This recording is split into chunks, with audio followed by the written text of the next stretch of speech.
Yeah. Um, it's currently 11. I'm just uploading on my story. I'm uploading something. Um, a lot has happened. My last post was like February or like March-ish. Now it's April 11.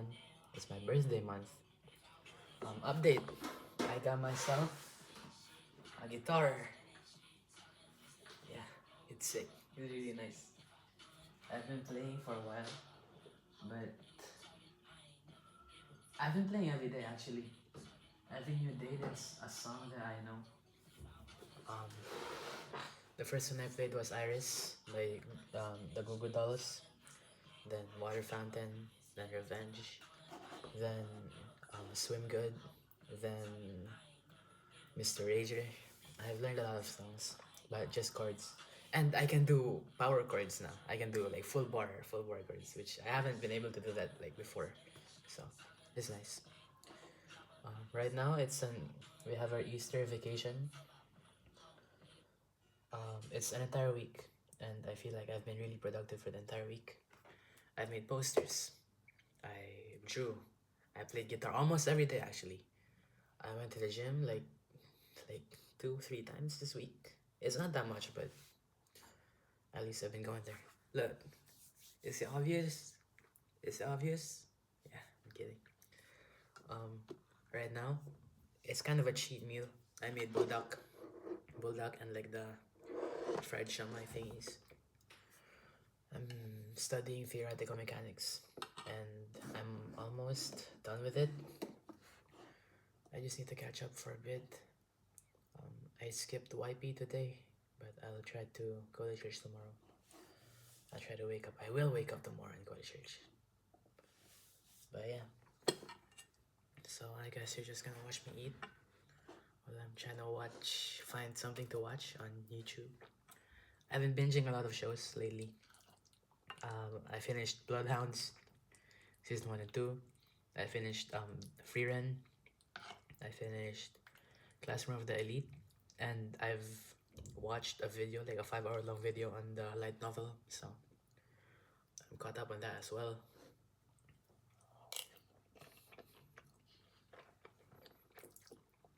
Life is good. Life is really good.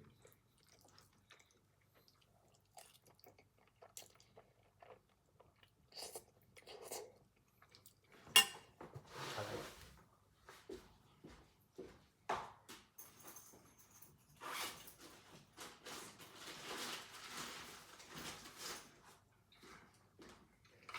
I feel like my spice tolerance dropped.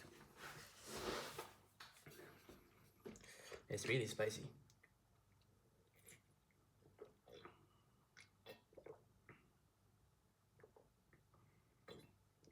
But before, I know I can handle this. Like, this is nothing to me.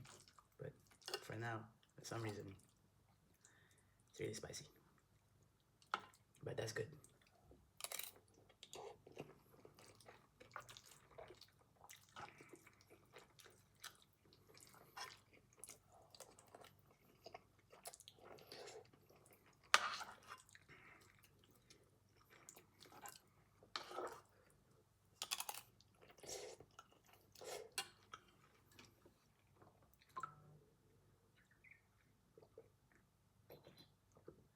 Mm. Yeah, I'm back to reading. Okay, I finished this one, To Kill a Mockingbird. I dropped it before because it was kind of boring, but I'm giving it another go. Every single morning, I read one chapter. That's a must. I have to read one chapter. It takes like 10 minutes, anyways, so it's kind of fast. I might not be able to though during school days because I'm usually always rushing in the morning. But I try to read at least 10 pages, and then that went to one chapter. And if I like the story, I'd read another one.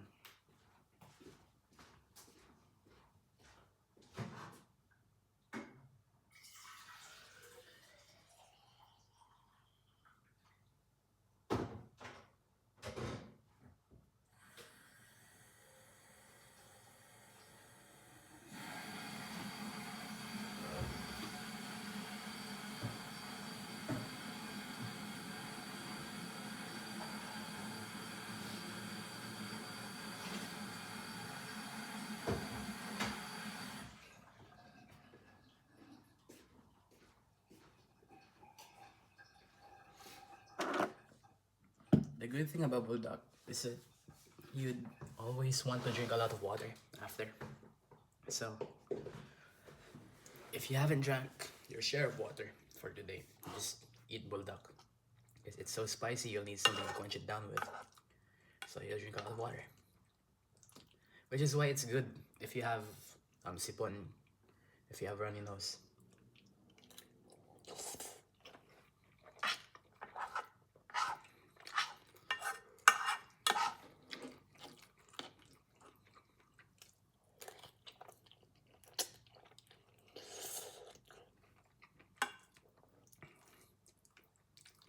Like the spiciness will take away your sipon, and the water will help you recover faster, right?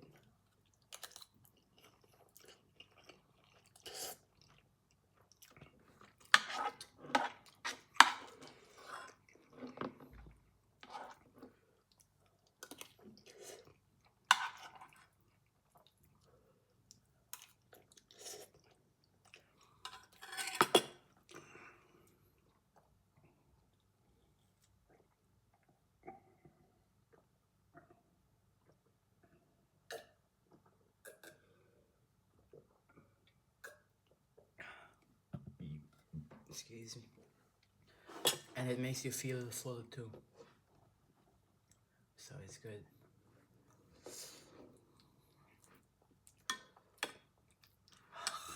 Damn, that's spicy.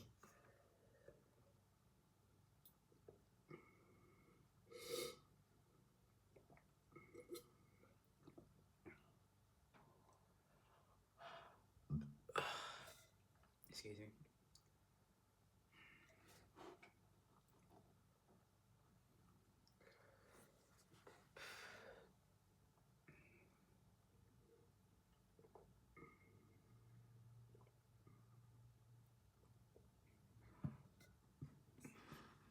I actually just got back from the gym. I trained back and by today. Then after that, I went straight to Maxima to buy groceries. Like 15 minutes before they close. It's all good. I made it.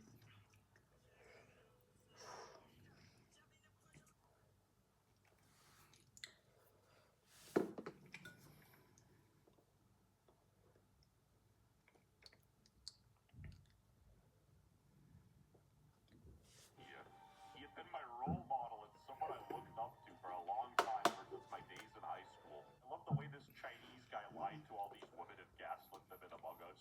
No wonder he was so good at Among Us. He was an imposter. Saifudo is not the kind, soft-spoken character you see on screen. He is a serial cheater, liar, and manipulator who uses his status to get what he wants from as many women as possible. More specifically, the ones who are smaller up or up-and-coming content creators knowing he can take advantage of them. Below, you will find evidence that will expose his calculated pattern of love bombing and manipulation, as well as a recording of a voice call where he explicitly admits to all the wrongdoings and everything. Dude is 34 years old. How is he still an e-boy, bro? But what made him really desirable is just how socially awkward he was. He was innocent in an endearing way. He was a boy failure that needed a woman to fix him. In a nutshell, he was this picture, almost allergic to other women. He just couldn't handle anything romantic. He would get too flustered. Never trust a dude that covers their mouth when they laugh. Our first conversation after Valentine's Day, I was so excited about him calling me that I told a friend who then urged me to strike up a conversation. I finally worked up the courage to send him a DM and he replied right away. Are you still looking for a Valentine's date, perhaps? Sabrina Carpet Bomb? What? You can't just open up with something like that. And besides, Valentine's Day is almost over where I'm from already. I mean, we can always do a Valentine's Day do-over, you know? And then this 34-year-old man invited me to play games with him. In the first conversation, he brought up what kind of games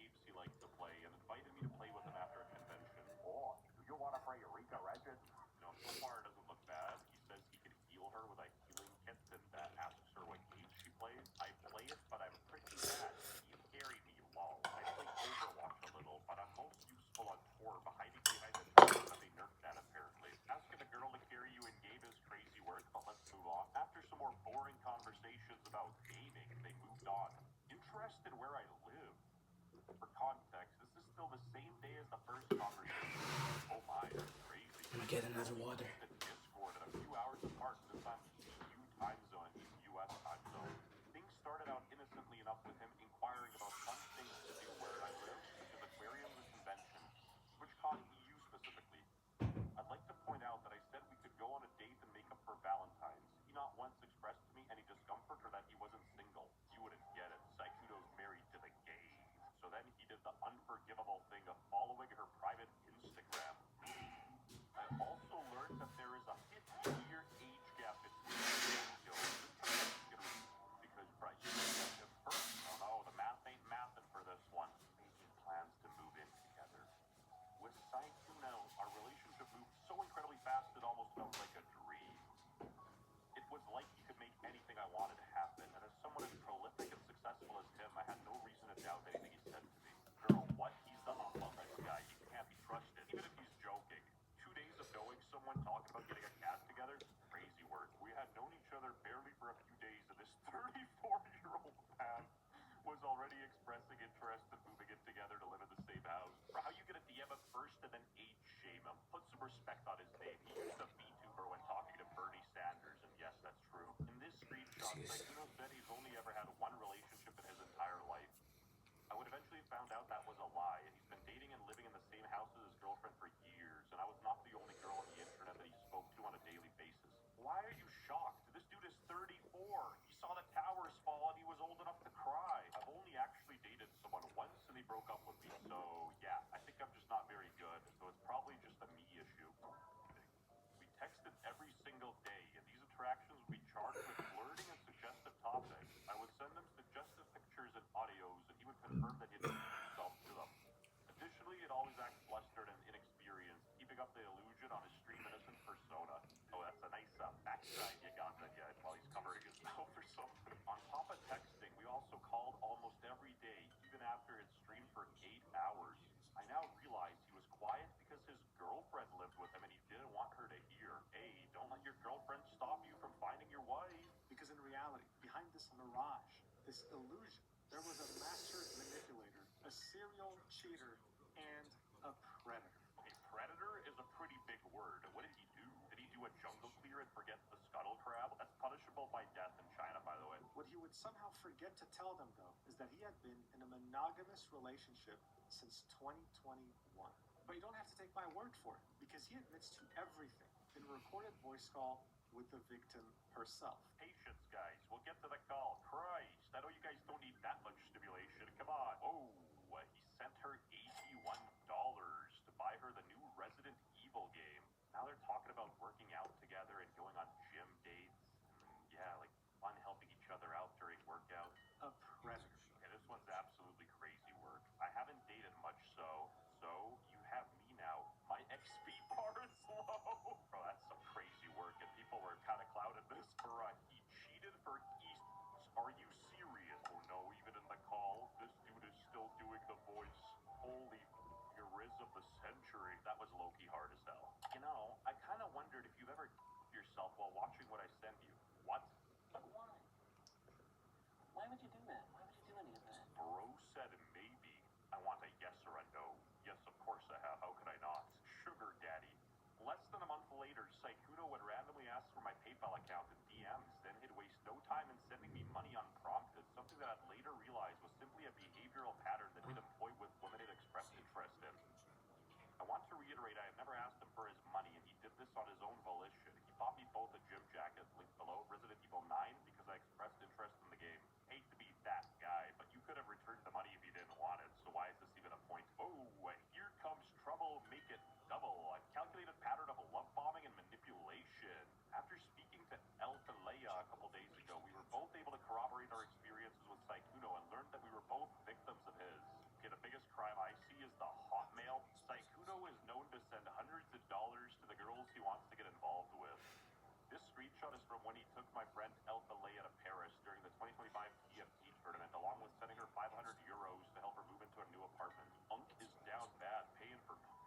Based on the messages, they seem pretty happy to take money from him and like go on trips and stuff. At 100,000 viewers in one stream, he was gaining 500,000 followers every single month. And he couldn't even drop a band on the hose. Then that Saikuno had the highest female demographic fan base compared to any other streamer, her included. Basically a performative male phenotype, and all these women fell for it. It would also allow him to be one of the only male streamers to constantly be able to hang out with a majoritarily female friend group without him or them getting in trouble with their fan bases due to jealousy. Girls would straight up ask him, "Why are you single?" And he's like, "I play too many video games. I had to play Jack's top lane." Wait. Not that kind of predator. For legal reasons, that's a joke. As Alpha Leia spoke with Saikuno, she'd tell him about rumors that she heard from someone Level else about 15. how Saikuno had a roster of readily available women and how they It's kinda hard to talk with smaller content creators who wouldn't a lot of like spice on your throat. What are they scared of? Is he gonna ban them Anyways, from Among Us tournament? I want to talk to you guys about philosophy, The like coincidence would lead me to my philosophy, right? You see, I consider myself as a very religious person, right? Like, I believe in God. I trust God. I trust God. I believe in God with all my heart, with my everything. But the thing is,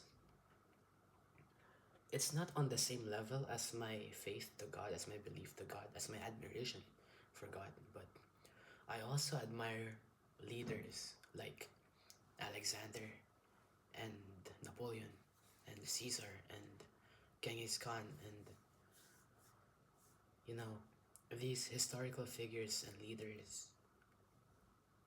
They kinda think themselves as God, right? Like, look at Alexander the Great. Before the age of 35, he conquered the world. His son calls himself. Hold on, let me get the facts straight first. Because from what I remember, his son called himself the Son of God. As in, Alexander was God, and he is his son. Right? Let me check that real quick.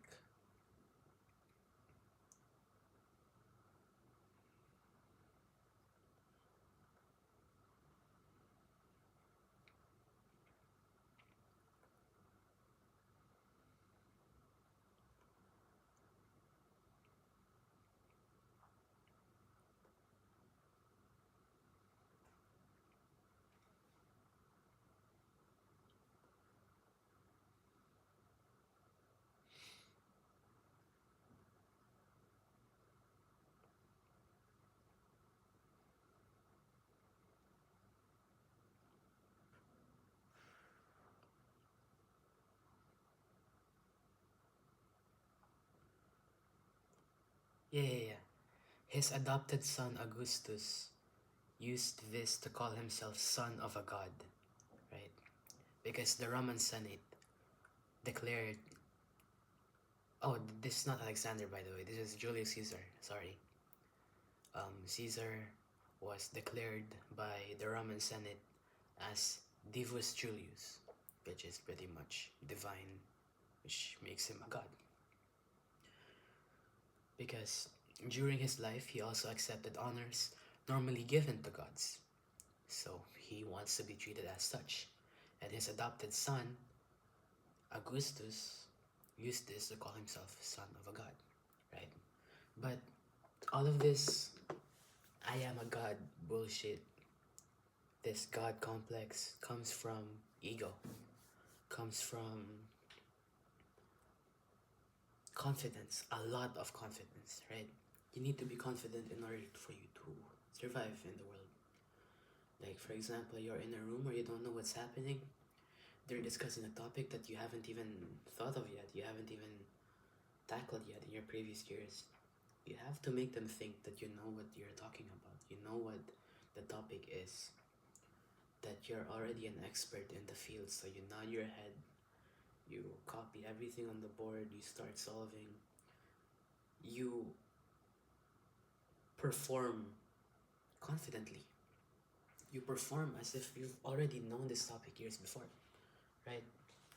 Even though you don't, because the perception of others is what's most important to you. They need to perceive you as someone who's dependable, as someone who's already done this before, as someone who is confident, so that they trust you. Now, the thing is, from what I see with people, they don't they don't do this. They aren't performative in a sense, not like those matcha drinking, baggy jeans wearing Henley, slim fit wearing fashion MFs, but performative in a way that they behave confidently even though they have no right to. You get what I mean? Like, for example,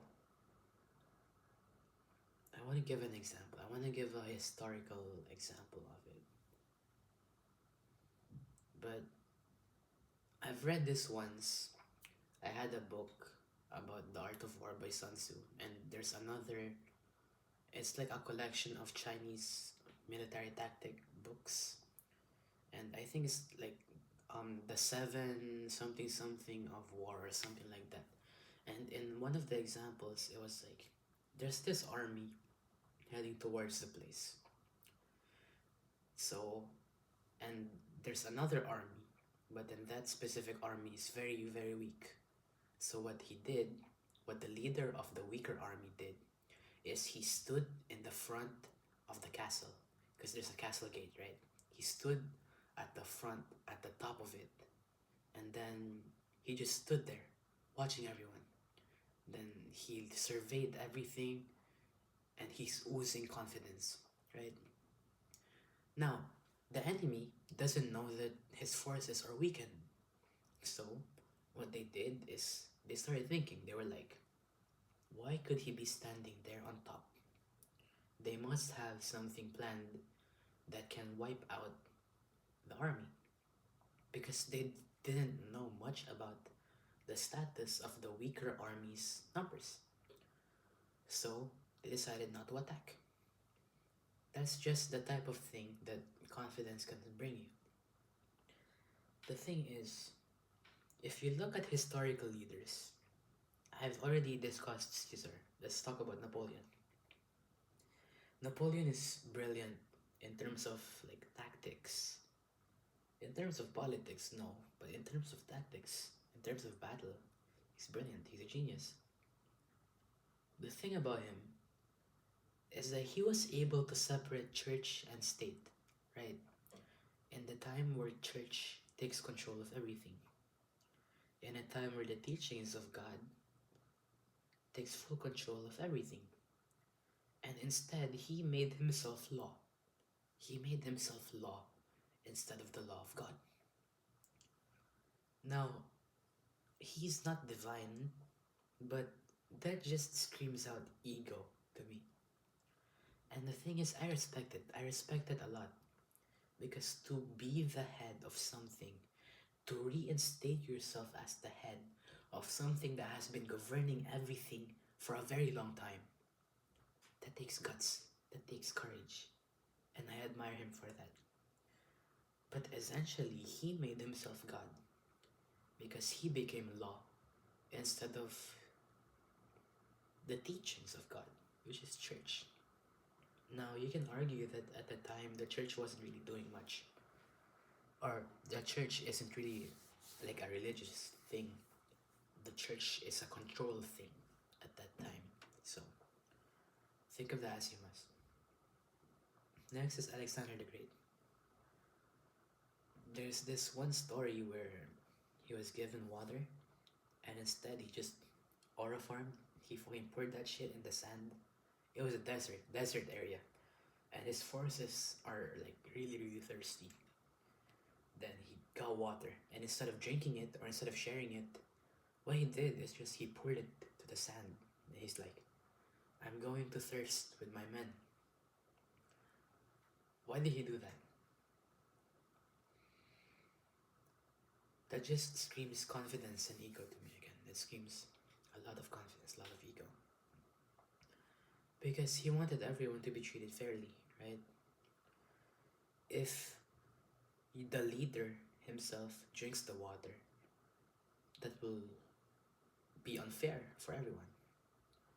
If the leader decides to share the water among all of the men, there's not enough water to feed everyone, to quench everyone's thirst, so that will lower morale.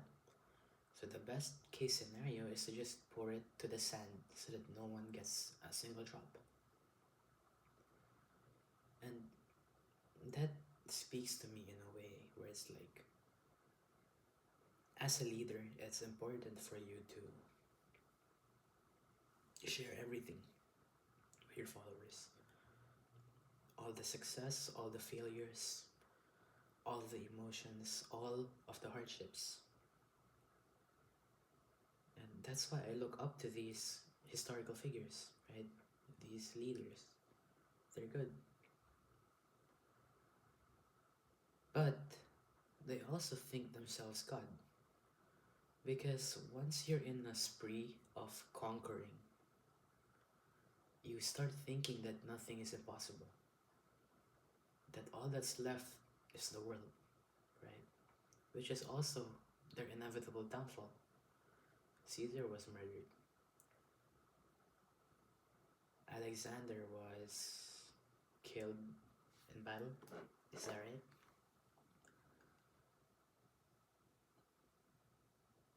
Let me check my facts for a bit.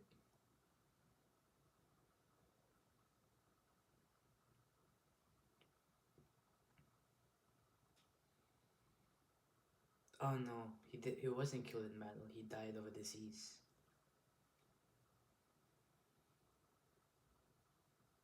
But it was during his time where he was conquering still. So he just forgot to take care of himself, I guess. But doing that, it's still a downfall, right? Like you're on a roll, you want more. You eventually stop taking care of yourself. And Napoleon was exiled, right? So too much ego can be very bad for a person. And one must not think they're God. But here's the thing. If you don't think you're God, but equal to God, if you prioritize yourself as much as you prioritize Him as equals, you do right by Him and you do right by you. That's my philosophy. Because that's what got all of these leaders killed, or that's what got all of these leaders failures, inevitable failures in the end. None of them were able to conquer the world, the entire world, right? Right? Honestly, I don't know where I'm going with this. But what I'm trying to say is, I view myself as equal with God. My parents used to tell me, number one priority should be God. Number two should be you. Number three should be your family. Whether this family is the family that birthed you, or the family that you now currently, how do I say this? That you now currently have, like your parents or your wife and kids. It's God, you, the family. Then the rest is like peers, friends. The rest is interchangeable. But there's a big three. But the thing is, with my philosophy, it's God and me, then family, then whoever is left. I think it's better to think of it as that, because I can be devoted to myself as much as I'm devoted to God. But that's just me. That's just my thoughts.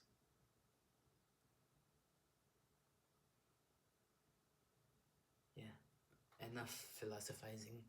My battery's getting low. I'm on 8% and in 30 minutes. I'm gonna start studying again.